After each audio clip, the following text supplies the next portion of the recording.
What's going on, everybody? Want to welcome you, and I am excited to introduce you to a family who recently joined us for the Gateway Experience in Ghana. This is the Long family, if you will, and I know we have Fred in here, so he's not Fred Long, Palmer, right? Fred Palmer, right? I think you're on mute. There you go. Uh-oh. Uh-oh. Check your mic. Yeah, check your mic on there. So I'll keep going while you're checking the mic. But they just joined us. And this is, now, how many people's first time in Africa was this? Just show of hands. Mine. Okay, so Fred and Greg, you've been to Africa before. Got it. So Greg, you've been to where? Tembisa in Johannesburg, so South Africa. South Africa. Mm-hmm. Okay, and Fred, where have you been? Okay, we're gonna read lips. South Africa. You can work it out. So Ghana, and I know Sahira, this was something that you really wanted to do. So tell me why you wanted to go to Africa and Ghana in particular. Well, so I wanted to go to Africa just because, we travel as a family and not wanting to take the boys somewhere else when that's where our roots are. I wanted that to be the first big trip that we went on. And I reached out to you to find out where you'd recommend since it was our first time, and trusted when you said Ghana was the first we should try. That's what we went with. Cool. So anybody can jump in here. What were your thoughts when you heard you were going to Ghana, of all places? Ghana. Well, go ahead. You can go ahead, Jay. Oh, I was ready to go because I want to go to Africa in general. So I was like, all right, let's go. Any country found me. See, I was down. Okay. Well, I know for me, I wanted to go to be with my family, but it was a part of me that had memories from South Africa, and I really didn't feel like going, but I had to put all that aside and just, it's a new day, and just the opportunity to be with the family. That was the most important thing. Cool. Anybody else? Kijani, what about you?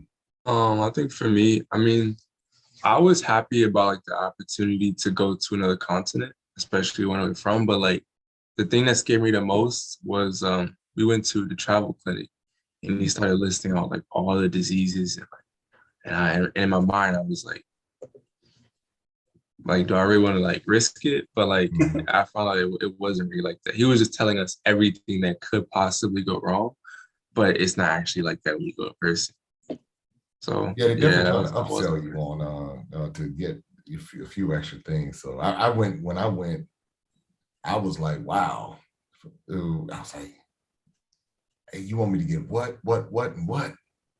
And then, well, it's not mandatory. I was like, oh, okay. And yeah, if a bat flies over you, and it was all kind of things. I was like, oh, wow. And but I'm glad that you were able to kind of, get through the upsell and still go and have the experience. Let's see, Fred, you hear me now? I got you, man. There we go. I was just hoping. Right. It was my second time in Africa. So I've been to South Africa before. So, and as you said, South Africa, when you first go there, it's kind of like, I don't want to say Bizarro America, but it's a lot of similarities, especially in Johannesburg and Cape Town. You kind of feel, it kind of has that feel, but Ghana was a completely new experience that I'll never forget. The people were right on. The people, the food, also the opportunity to travel with family. So it was a positive experience. Well, now I remember the young men, and when you all got into the food, because that was my concern. When it comes to food and our younger generations, because I don't know if y'all I know you're familiar with the regular American diet, but I didn't know if you were open or not open to trying new cuisines. But when I saw Jalen dive into the fufu, and with a spoon, he took the spoon, y'all, and went into that thing like it was. The next I saw it hanging off the spoon, and it went into his mouth. Next thing it was gone. And then it was I think who had the mango juice? Somebody had the mango juice. I turned my head for that was me. That was Kijani. Kijani, and I turned my head for like 3 seconds, and it was gone. I said, and you were like, the food is great. So tell us about the food, because people wonder, if you can even eat in Ghana. So what was the food like for you?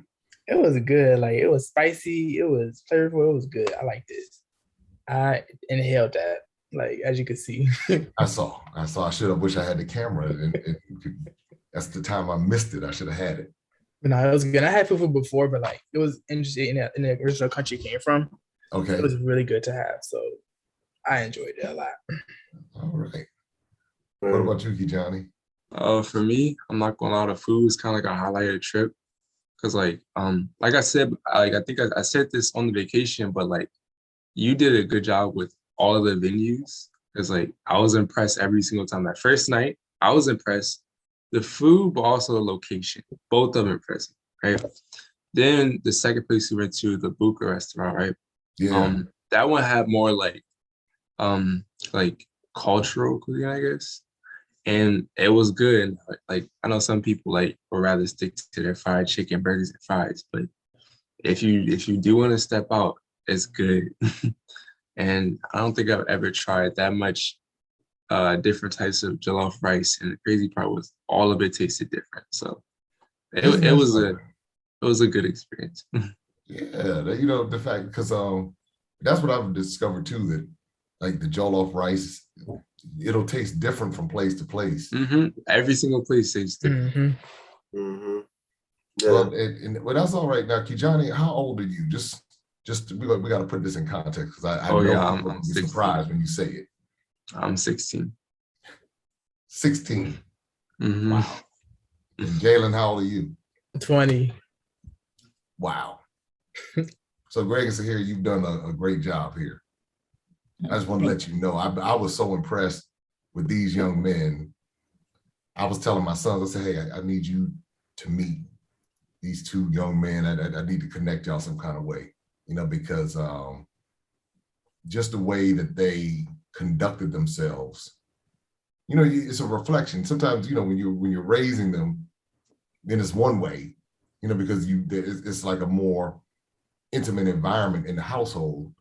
But when they go out, that's when it's like they demonstrate what they've been taught and what's been poured into them. And that's what I saw. I was like, wow.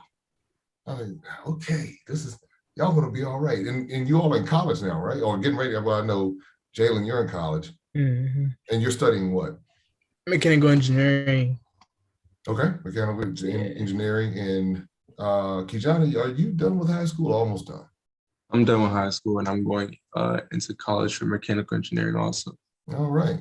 You see all these mechanical engineers and everything. That's what I'm talking about. Great nephews. Yeah. So, all right. So what are some memories, or what sticks out to you from the trip that people can take away from, and anybody can contribute here? I'll start. I think, well, first, outside of the place that we went, your team was amazing, and I'm not sure if everyone will get the privilege of spending time with Morris when they go, but he cared for us like family, and I'll never forget him or the way he treated us, and making sure that we had a great time while we were there. From trying to make it work for us to be able to do everything in spite of floods, in spite of, everything that happened on our trip. He was trying to make it work so that we could get the full experience regardless. So for that, I'll be eternally grateful. And then on the trip, I think what stood out the most for me, and I've gone to the African American History Museum here in DC once and never made it out the basement, which is where slavery is touched upon.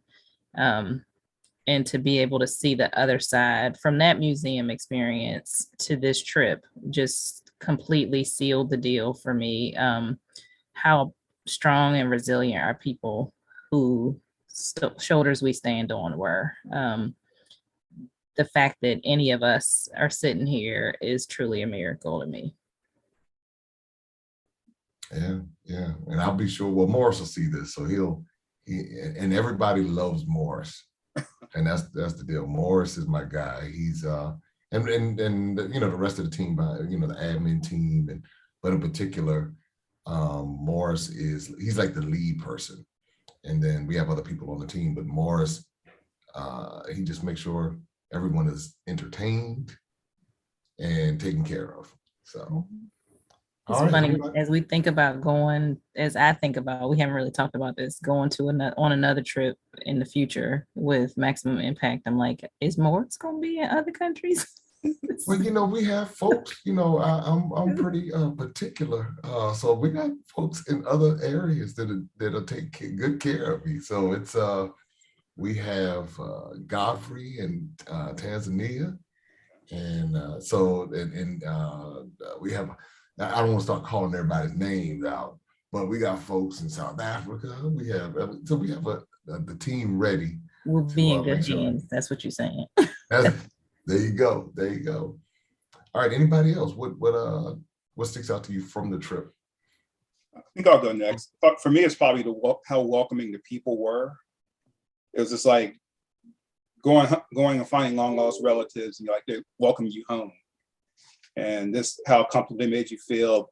Basically, everyone called you brother and wanted to help you. And if you had a question about something, they were more than happy to help you, answer your questions, explain stuff to you, and just making you feel welcome at home. Like you've been gone for a little while, but now you're back home. You're back home with family, your extended family.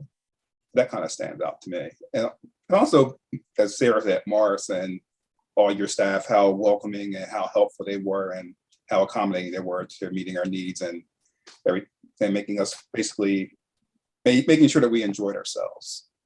Good. I'm glad to hear. And that's, you know, I guess because I've known you all for a long time. And so you kind of know my journey, and then to go to a different continent, a different world, and to get the feedback. It's good to be able to have those relationships in those places, and knowing that that the people that go will be taken care of, because that's the thing that we make sure of first and foremost. You know, want you to be able to be comfortable and taken care of. All right. Anybody else? What sticks out to you? What do you remember from the trip? I would say I agree with what everybody else said, especially like with the Morris and the rest of the team. But one thing I gotta say stuck out to me was learning how to bargain at the art market. That was fun and interesting. It was a shock the first time, I'm not gonna lie. Like, you know, you walk down like one of the hallways, and there's people like on every side, like, hey, come check this out. And like, you know, as an American, you want to be all polite and be like, oh, you want to give time to each one, even if you're not gonna actually buy anything. But you gotta just like, you want to be courteous. You gotta keep a straight face. You know, you always gotta, like, you can't show your cards to anybody. It's a different experience. That's funny, and that's real too. That's real. Mm-hmm. Well, I say, for me, of course, Morris. I had to add in Morris. Morris he's his family now, but it was more it was just so a well-rounded trip, like for the vacationer. If somebody was coming there to, you know, see what business opportunities were there. And so to some degree, it was almost like an economics trip, because the way you set it up, you know, I got to see from the ground up as far as how things run. Not just the people, but the infrastructure that's there, and the changing infrastructure, you know, looking forward. And I thought that was really amazing. I was telling my son, we were talking this morning, I said, man, we got the blueprint. We got the blueprint. You go to another country, establish relationships, and that's the first thing. And, but seeing it done and so just plain and in your face. And when it came to the people, seeing them just every day, just you didn't have to go look for anybody. You as soon as you come out, they're there. They are working, carrying bottles or whatever. And after a while, it almost became like psychologically, where it was like it just started to feel so normal as far as being there, because it was just always that action, to the point where we were on I'll say this last thing. We were when we had to catch the plane to go to Kumasi. No, we're coming home from Kumasi. And me and you had that talk about, when you said, you had to change how you thought as far as dealing with the people, and you had to become like them. Yes. And me and my son were leaving the airport, and as soon as they called the names, everybody jumped up. And by this time, it just clicked. Like, there's nobody's going to be polite. You're going to be at the back, because we were already in the back. So I told my son, I said, look, let's go down this aisle. And we got all the way down the aisle and got in line. And it was just like, I told him, I said, do what they do. So don't feel like it's impolite. This is what everybody does. And so that was really, that was just really something. Yeah, I remember when you all came around, I looked over and I saw the two of you moving fast. I was like, good. I said, this is how you do it. And you did, and you kept going. And I was like, yes. Yeah, he led the way. Jalen led the way. Because was Jalen the one which one was kind of being polite earlier in the process? I think that might have been me for real. Yeah. Like, It probably was me. Go ahead. And they're go ahead. Then you're like, wait a minute. Exactly. It's like, hold on, I get left behind. I can't do this. I would say for me, what stuck out was the naming ceremony. Because just to be welcomed back into the culture and immersed into what they do, which is literally, I can't even describe it in words. And then to dance to the drums and come out with a new name, it was amazing. And I'll also say at the door, when we walked through the door and I returned, and then come back and see the door return, we made it home. We're the hope of our ancestors, and we made it back home to our country, to our land. So that was really significant to me. How do you think, and this may be this could be for anybody, how do you think this can positively impact others who are in, whether it's America or the Caribbean or South America or Central America, or maybe in Europe? How do you think this can benefit those of us who are dispersed throughout the world and going back to Ghana in particular? I would say it opens your mind up to a completely different way of life. Yes, I haven't been to every country, but I've definitely never seen anything like Ghana. And that's just something I'll never forget. So it's yeah, there are a lot of people who never get to go in their lives, and they never will. But if you ever get the opportunity, I would suggest it, because it's nothing like it from what I've seen.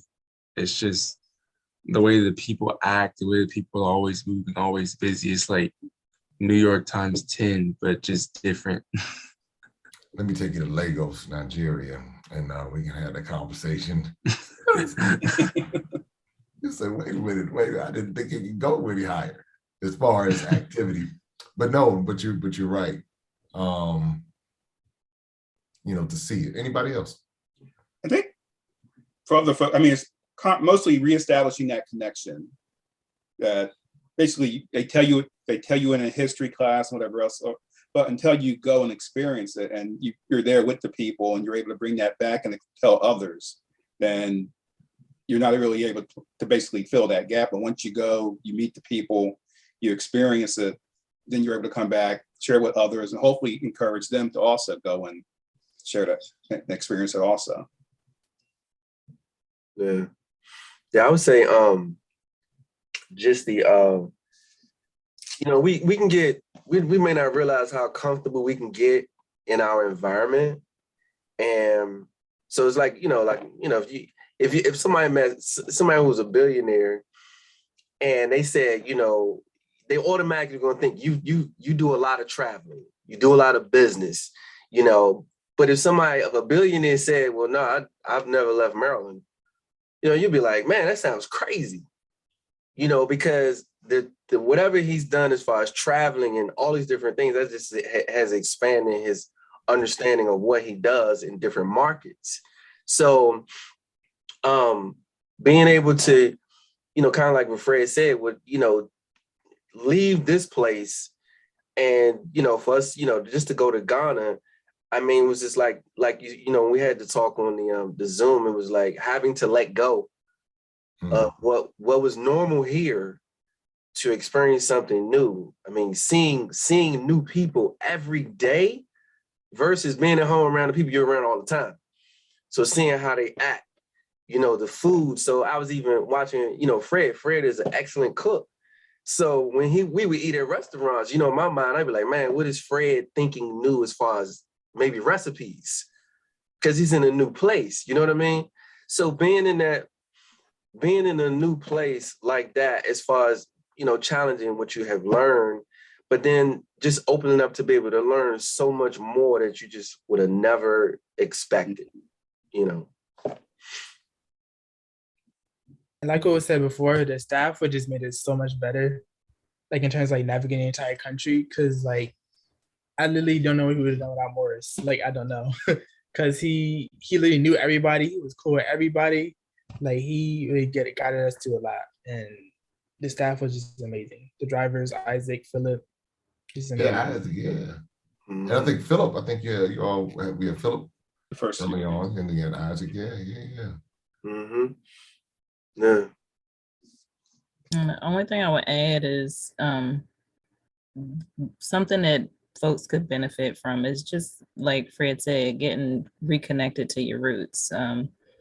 As a person who's tried to do family tree research and gotten stuck, you know, once you get to the plantation, you really can't go beyond that unless the slave masters kept good records. And to see Africa for myself has just reignited, like, okay, what else can I do? How can I get beyond? And, you know, way back when we were doing family tree research, we did the regular DNA tests. And since we've been home, which has not even been a whole week, already started investigating, getting the results from that test analyzed by the African ancestry team to see if we can get even more information. So that should be interesting. Yeah.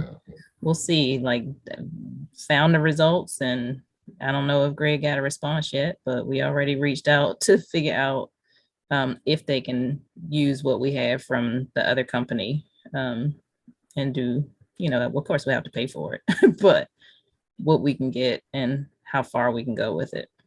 Well, you know, with African ancestry, that's how I got dual citizenship in Sierra Leone. Oh, okay. And I never even thought, you know, Sierra Leone was not on my radar. I didn't even know anything about dual citizenship. And we're talking about within 3.5 years.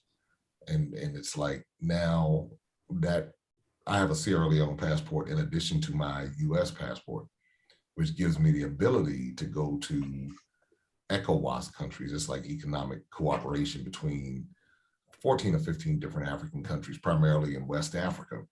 But that came by way of African ancestry, the test, which linked me to Sierra Leone. Okay. And so that's where the connection came in. But I've been to Sierra Leone and seen it, you know, and every time we do one of these tours, I'm amazed. I'm always amazed by the responses.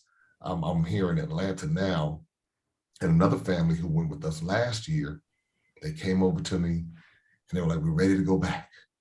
You know, I think I'm ready to go back. And they, you know, they went to Ghana. Our Egypt trip sold out as a result of Ghana, you know, everybody going to Ghana. Our Tanzania trip sold out as a result of those who went to Ghana. So it's like we have a culture of people who are understanding that we put a level of care into this because we want people to have these experiences and to get what they need without having to worry, you know. And so when I hear you give the feedback about the staff, it's like, okay, so some folks can get some bonuses as a result. I'm like, okay, all right.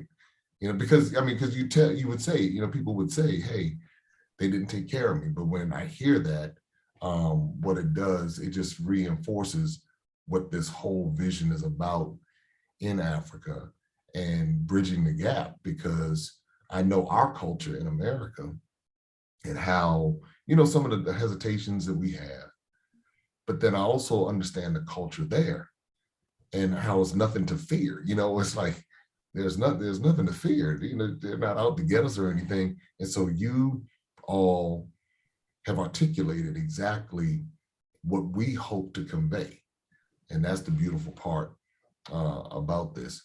Well, any words that you would like to share, anybody at any point would like to share with everybody before we wrap up? Sure, I'll share this. If anyone has the opportunity to go and has the means to do it, they should do it. I mean, if you have to save 10, 15 years to do it, it's an experience that you'll never forget and that will stay with you the rest of your life. Mm-hmm. The people you meet, in my case, being able to go with family and share the experience with them has made it that much more better, and it's something that I will always keep close to my heart. All right, and we connected with the rest of our family that didn't get to go on WhatsApp while we were there, and shared pictures, videos, everything. Our experience basically was broadcast to the family on WhatsApp. And so I'm like, y'all need to come. Like, y'all need to make this on your list, not way at the bottom of the bucket, but somewhere close to the top. And even I got back and, I'm not supposed to be working yet, but checked the email. And one of my patients is going to Ghana in July. And I wanted to ask, are you going with Maximum Impact? But I didn't. I was being good. Behaving. I can't do it like that. But, just happy to hear that, even she's even younger than my kids, and also homeschooled. So to be able to see her family taking that step and exposing her as well, just made my heart warm. Well, I'll say, I think that if anybody has the opportunity, definitely go for it. I think through Maximum Impact, Jay, what you've established is, it's like a multi-bridge, because you can take the person from the suburbs, the city, from the hood, and any economic level here, and they will be able to transition, because in some way, form or another, they're going to see it over in Ghana. But then through you and your staff, the way, it's just so accommodating for us. I mean, there was not a question I don't think anybody asked that we never got an answer. Mm. You know what I mean? So that just helped out a lot. And like Sahira has said, Morris became like one of the family. He was almost like a parent, because we would go to him for questions, you know what I mean? So he was like the parent. And so I think that is for anybody who has the opportunity for something like this versus, not saying anything against other, another travel company or something like that, but there's a definite difference in the package that, comes with what you offer through Maximum Impact. Yeah. Sure. And I'm gonna keep it short, but like, if I got the opportunity to go here again, I would go in a heartbeat. Like, no questions asked, I'm going, because that was amazing. And that's from a 20-year-old, y'all. Just to put this in context, a 20-year-old said that. All right. Well, and I didn't know, Kijani, if you had anything that you wanted to add. If you're not, it's fine. It's cool. I guess I was agree with you. I'm gonna go back one day as soon as I can. All right. Well, we got a bunch of opportunities for you, so just let us know where you want to go, and we can make it happen. We can take care of that for you. But listen, everybody, I want to make sure that you understand that what we're doing here at Maximum Impact is not just about doing tours. It's about creating experiences. It's about creating exposures. And that's what you hear this family articulating. They had the opportunity to have an experience by way of exposure.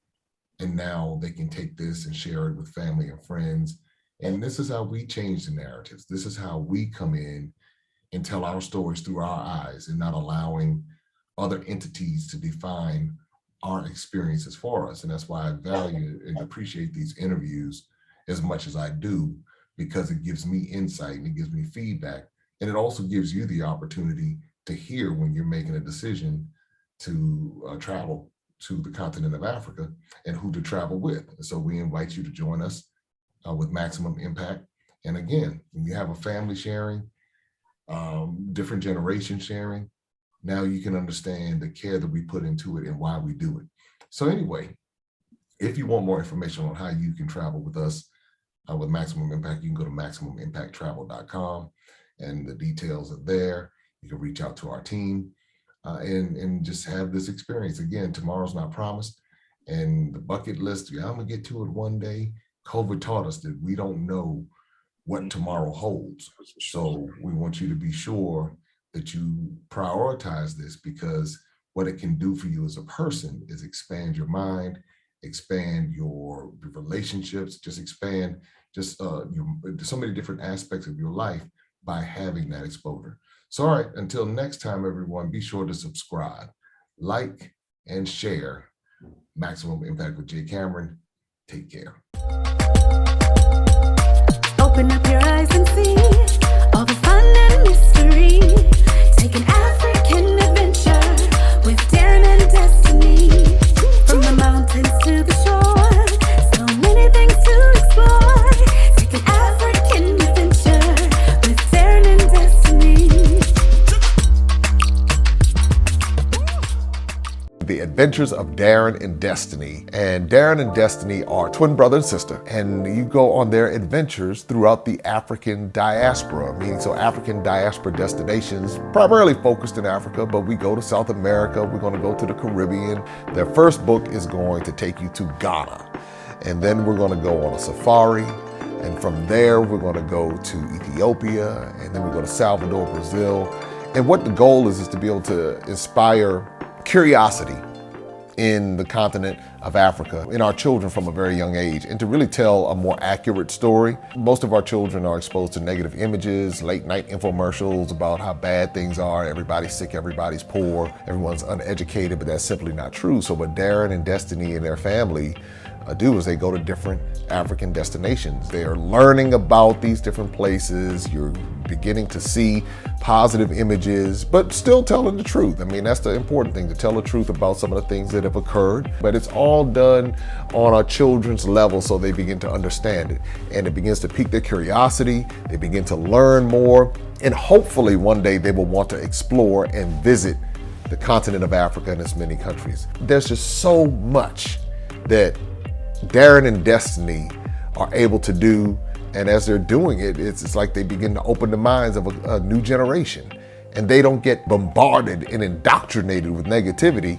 They're actually able to see positivity and inspiring images and messages about the African diaspora, as well as those who are still indigenous to the continent of Africa, and they begin to learn more and just see things differently. So I'm excited about introducing the Adventures of Darren and Destiny.